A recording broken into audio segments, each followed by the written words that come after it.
I did my very first painting party, the Atreyu painting party in Bali. It was the thing that I did with my friends back in high school and college to keep us entertained with the art and also to share some information and just be around artists and not talking about the job but talking about art, you know what I mean? So I really like to have that again because I think it's kind of like, it's inspiring to have that activities. And I decided to do it in Bali for my very first Atreyu painting party. The difference between the painting parties before and today is now we have the title of Atreyu painting party. So it's like officially me hosting the party, but before it's more like a gathering, like art gathering, because back in high school or university time, I didn't do it with artists. Most of them are just people who are like to draw regardless the major they're taking in school, But now I think it's also like a getaway from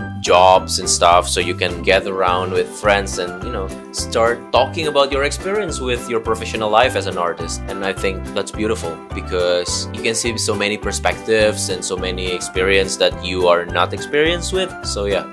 What happened during the party was we kind of don't know what to draw at first because it's also my first time, so we kind of like, oh, what to draw, and then we come up with this idea that people are throwing their ideas on a bowl, and then we kind of like roulette the bowl and we trade the art, and that's really fun. And along the way, we kind of talk a lot, not just about art, but also life as an artist and life in Bali. Because all of the people who came living in Bali, so yeah, it's nice to know how art and artist live in Bali. Yeah.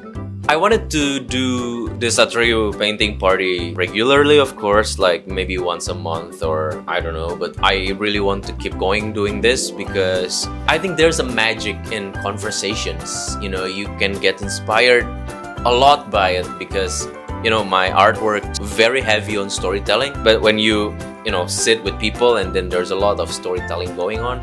So yeah, and I think they not just only appreciate art, but also because they are artists, they kind of, in a working mode in art, you know what I mean? And it's really hard to put yourself always in a working mode, so you just want to draw for the draw itself, for the sake of it.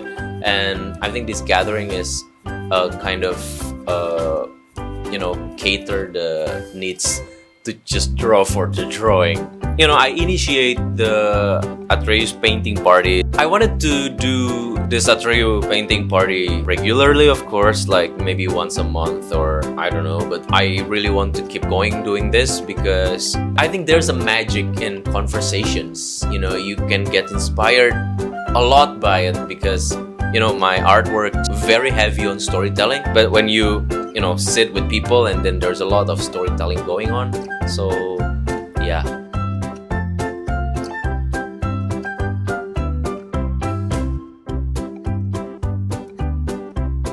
So for the gathering, I brought my artworks, like not really like a real artworks. It's just like my small paintings, my sketchbook, and also some of the like dirty sketchbook. Because back in the day, I think sketchbook, the icebreaker when everybody opened their sketchbook and they look at each other's sketchbook and they kind of share a story, ask about why they drew this, why they drew that, and I think it worked because when people open my sketchbook, they kind of like laugh and they just like, oh, I did this too, with my sketchbook. I also put like a shopping list and stuff, and that's when you talk to them not only as an artist but also as a human. And then I think for the next event, if I will make again, I'm gonna make it again, but you know what I mean. For the next Atreyu's painting party, I think I will ask them to bring sketchbook so we can talk about it, because I don't know, I think there's a magic in sketchbook, magic in the raw of a sketchbook that really nice to make conversations. For now, the Atreyu painting party is invitation only. I don't know what we're going to do with it next, but for now, that's the only thing I could think of. Because I really enjoy like small crowd. It makes it more intimate. It makes you feel like it's not a job gathering, you know what I mean? It's not a press conference. It's just friends having some good food, good wine, and talk. That's what I really missed about it.